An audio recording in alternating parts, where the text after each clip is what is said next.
നന്നായി പഴുത്ത ഏത്തപ്പഴം വെച്ചിട്ട് അതായത് തൊലിയൊക്കെ കറുത്ത ഏത്തപ്പഴം കഴിക്കാൻ മടിയുള്ള കൂട്ടുകാർക്ക് ചെയ്തെടുക്കാൻ പറ്റിയ ഈസി ആയിട്ടുള്ള ഒരു റെസിപ്പിയാണ് നമ്മളിന്ന് കാണിച്ചു തരാനായിട്ട് പോകുന്നത്.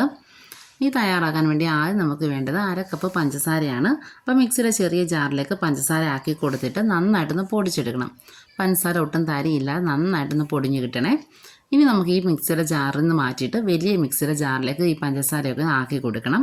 അപ്പോൾ ഇനി ബാക്കിയുള്ള കാര്യങ്ങളൊക്കെ ചെയ്യുന്നത് ഈ വലിയ മിക്സിയുടെ ജാറിലേക്ക് ആക്കി കൊടുത്തിട്ടാണ്. ഇനി നമുക്ക് വേണ്ടത് 2 മുട്ടയാണ്. അപ്പോൾ ഇടത്തരം വലുപ്പത്തിലുള്ള 2 മുട്ട എടുത്തിട്ടുണ്ട്. ഈ മുട്ടയും കൂടെ പൊട്ടിച്ച് നമുക്ക് മിക്സിയുടെ ജാറിലേക്ക് വലിയ ജാറിലേക്ക് ആക്കി കൊടുക്കാവുന്നതാണ്. അപ്പോൾ പഞ്ചസാരയുടെ കൂടെ ബാക്കിയുള്ള കാര്യങ്ങൾ നമ്മൾ ഇതിലേക്ക് ആഡ് ചെയ്ത് കൊടുത്തിട്ട് നമുക്കൊന്ന് ബ്ലെൻഡ് ചെയ്തെടുക്കാൻ വേണ്ടിയിട്ടാണ്. അപ്പോൾ ഇനി നമുക്ക് ഇതിലേക്ക് വേണ്ടത് വാനില എസൻസ് ആണ്. അപ്പോൾ 1 ടീസ്പൂൺ വാനില എസൻസ് ഞാൻ ചേർത്ത് കൊടുത്തു. ഏലക്കപ്പൊടി ഉണ്ട്, അത് വേണം നിങ്ങൾക്ക് ചേർത്ത് കൊടുത്താൽ മതി. പിന്നെ കാരമൽ സിറപ്പ് ചേർത്ത് കൊടുത്തു. ഇത് ഞാനിപ്പോൾ 1/2 കപ്പ് പഞ്ചസാരയും 1/4 കപ്പ് വെള്ളവും കൂടെ ചേർത്തിട്ട് കാരമൽ സിറപ്പ് തയ്യാറാക്കിയതാണ്. ഇനി നമുക്ക് വേണ്ടത് ഏത്തപ്പഴമാണ്. അപ്പോൾ 1 ഏത്തപ്പഴം എടുത്തിട്ടുണ്ട്. അപ്പോൾ മിക്സിയിൽ നമ്മൾ പഞ്ചസാര പൊടിച്ച് മിക്സിയുടെ ജാറിലേക്ക് ഈ ഏത്തപ്പഴം ചെറുതായിട്ടൊന്ന് കട്ട് ചെയ്ത് കൊടുത്തിട്ട് നന്നായിട്ടൊന്ന് ബ്ലെൻഡ് ചെയ്തെടുക്കണം. അപ്പോൾ ഒട്ടും വെള്ളം ചേർക്കാതെ വേണേൽ ബ്ലെൻഡ് ചെയ്തെടുക്കാൻ. പിന്നെ നമ്മൾ ഏത്തപ്പഴം എടുക്കുമ്പോൾ നന്നായിട്ട് പഴുത്ത ഏത്തപ്പഴം വേണം എടുക്കാനായിട്ട്. ഇപ്പോൾ തൊലിയൊക്കെ കറുത്ത ഏത്തപ്പഴം ഉണ്ടാവില്ലേ, അത് കഴിക്കാൻ മടി കാണില്ലേ, അപ്പോൾ അത് വെച്ചിട്ട് നമുക്ക് ചെയ്തെടുത്താൽ മതി. അപ്പോൾ അതാകുമ്പോൾ നല്ല ടേസ്റ്റും കൂടി ആയിരിക്കും, നന്നായിട്ട് പഴുത്തിട്ടുണ്ടാവും. പിന്നെ നമുക്ക് ഈ മിക്സിയുടെ ജാറിൽ നന്നായിട്ട് ബ്ലെൻഡ് ചെയ്തെടുത്തതിന് ശേഷം അത് നമുക്ക് ഈ വലിയ ജാറിലേക്ക് ആക്കി കൊടുക്കാം. ഈ ബ്ലെൻഡ് ചെയ്ത മിക്സ് എന്ന് പറയുമ്പോൾ 1/2 കപ്പ് ഉണ്ടാവുമേ. അങ്ങനെ നമ്മൾ മിക്സിയുടെ ജാറിലേക്ക് ആക്കി കൊടുത്തു. ഇനി നമുക്കിതിലേക്ക് വേണ്ടത് ഓയിലാണ്. 1/2 കപ്പ് സൺഫ്ലവർ ഓയിൽ ഒഴിച്ചു കൊടുക്കാം. പിന്നെ വേണ്ടത് 1/2 ടീസ്പൂൺ ഗ്രാമ്പൂവിൻ്റെ പൊടി. ഇത്രയും ചേർത്ത് കൊടുത്തിട്ട് 30 സെക്കൻഡ് ഹൈ സ്പീഡിലിട്ടിട്ട് നന്നായിട്ടൊന്ന് ബ്ലെൻഡ് ആക്കി എടുക്കണേ. അങ്ങനെ നമ്മൾ ബ്ലെൻഡ് ചെയ്തെടുത്തിട്ടുണ്ട്. ഈ ഒരു മിക്സ് നമുക്ക് ഒരു ബൗളിലേക്ക് മാറ്റി കൊടുക്കാവുന്നതാണ്.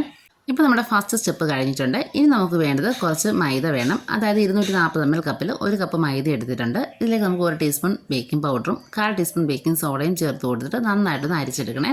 അപ്പോൾ ഇത് കാണുമ്പോൾ നിങ്ങൾക്ക് മനസ്സിലായിട്ടുണ്ടാവും ഞാൻ എന്താണ് ചെയ്യാൻ പോകുന്നത്. അപ്പോൾ നമ്മളിന്ന് ചെയ്യാൻ പോകുന്നത് ഏത്തപ്പഴം വെച്ചിട്ട് ചെയ്യാൻ പറ്റുന്ന കേക്കിൻ്റെ റെസിപ്പിയാണ്. അങ്ങനെ മൈദയും ഒന്ന് അരിച്ച് മാറ്റി വെച്ചിട്ടുണ്ട്. ഇനി നമുക്ക് ഏത്തപ്പഴത്തിൻ്റെ ഈ ഒരു മിക്സിലേക്ക് മൈദ കുറേശ്ശെ ഇട്ട് കൊടുത്തിട്ട് നന്നായിട്ടൊന്ന് മിക്സ് ചെയ്തെടുക്കണം. അപ്പോൾ ഓവറായിട്ട് മിക്സിങ് പാടില്ല. നമ്മൾ കേക്കൊക്കെ തയ്യാറാക്കുന്ന ബാറ്റർ തയ്യാറാക്കുമ്പോൾ ചെയ്യുന്ന പോലെ തന്നെ നന്നായിട്ടൊന്ന് മിക്സ് ആക്കി എടുക്കണം. അപ്പോൾ നമ്മുടെ ബാറ്റർ ഇവിടെ റെഡി ആയിട്ടുണ്ട്. ഇനി നമുക്കിത് ഗ്യാസ് സ്റ്റോപ്പിൽ വെച്ചിട്ട് കുക്ക് ചെയ്തെടുക്കാം. അപ്പോൾ ഞാനിവിടെ ഗ്യാസ് സ്റ്റോപ്പിലാണ് ചെയ്യുന്നത്, നിങ്ങൾക്ക് വേണമെങ്കിൽ ഓവനിൽ ചെയ്തെടുക്കാം. അപ്പോൾ നമ്മളിവിടെ 6 ഇഞ്ചിൻ്റെ സ്ക്വയർ ട്രേ ആണ് എടുത്തേക്കുന്നത്. അതിൽ ഓയിലൊക്കെ ഒന്ന് സ്പ്രെഡ് ചെയ്ത് കൊടുത്തിട്ട് മൈദയൊന്ന് തട്ടി കൊടുത്തിട്ടുണ്ട്. ഇനി ഇതിലേക്ക് നമുക്ക് ബാറ്റർ ഒഴിച്ച് കൊടുത്തിട്ട് നന്നായിട്ടൊന്ന് ടാപ്പ് ചെയ്തെടുക്കണം. അപ്പോൾ എയർ ബബിൾസ് ഒക്കെ ഉണ്ടെങ്കിൽ ഒന്ന് പോകാൻ വേണ്ടിയിട്ടാണ് അങ്ങനെ ചെയ്യുന്നത്. അതിനുശേഷം നമുക്കൊരു 45 മിനിറ്റ് ഗ്യാസ് സ്റ്റോപ്പിൽ ഇത് കുക്ക് ചെയ്തെടുക്കാം. അപ്പോൾ പെട്ടെന്ന് ചെയ്യാൻ പറ്റുന്ന ഒരു കേക്കിൻ്റെ റെസിപ്പിയാണ്. അപ്പോൾ ഏത്തപ്പഴം കഴിക്കാൻ മടിയുള്ള കുട്ടികൾക്ക് ഇതുപോലെ ചെയ്ത് കൊടുത്തു കഴിഞ്ഞാൽ അവർക്കത് ഒത്തിരി ഇഷ്ടമാവുകയും ചെയ്യുമേ. അങ്ങനെ നമ്മളുടെ കേക്ക് ഇവിടെ റെഡി ആയിട്ടുണ്ട്. ഇപ്പം നല്ല ചൂടുണ്ട്. ചൂടൊക്കെ മാറിയതിന് ശേഷം നമുക്കിന്ന് ഡിമോൾട്ട് ചെയ്തിട്ട് കട്ട് ചെയ്തെടുക്കാവുന്നതാണ്. അപ്പോൾ നിങ്ങൾക്ക് കാണുമ്പോൾ തന്നെ മനസ്സിലാവും നല്ല അടിപൊളി കളറോടുകൂടി നല്ല പെർഫെക്റ്റ് ആയിട്ട് കിട്ടിയൊരു കേക്കാണിത്. അപ്പോൾ ഓവനോ ബീറ്ററോ ഒന്നുമില്ലാതെ നമുക്ക് ചെയ്തെടുക്കാൻ പറ്റുന്ന ഈസി ആയിട്ടുള്ള റെസിപ്പിയാണ്. അങ്ങനെ നമുക്കിനി ഇത് കട്ട് ചെയ്ത് നോക്കാമേ. ഇപ്പോൾ കട്ട് ചെയ്യുമ്പോൾ തന്നെ നിങ്ങൾക്ക് മനസ്സിലാവും അത് എത്രത്തോളം സോഫ്റ്റ് ആണെന്നുള്ളത്. ഈ കത്തി നമുക്ക് ജസ്റ്റ് ഒന്ന് വെച്ച് കൊടുക്കുകയേ മതിയാവും. അത് നന്നായിട്ടിങ്ങനെ നല്ല സോഫ്റ്റ് ആയതുകൊണ്ട് പെട്ടെന്ന് ഇത് കട്ടായി കിട്ടുകയും ചെയ്യും. അങ്ങനെ നമ്മുടെ കേക്ക് ഇവിടെ റെഡിയായി.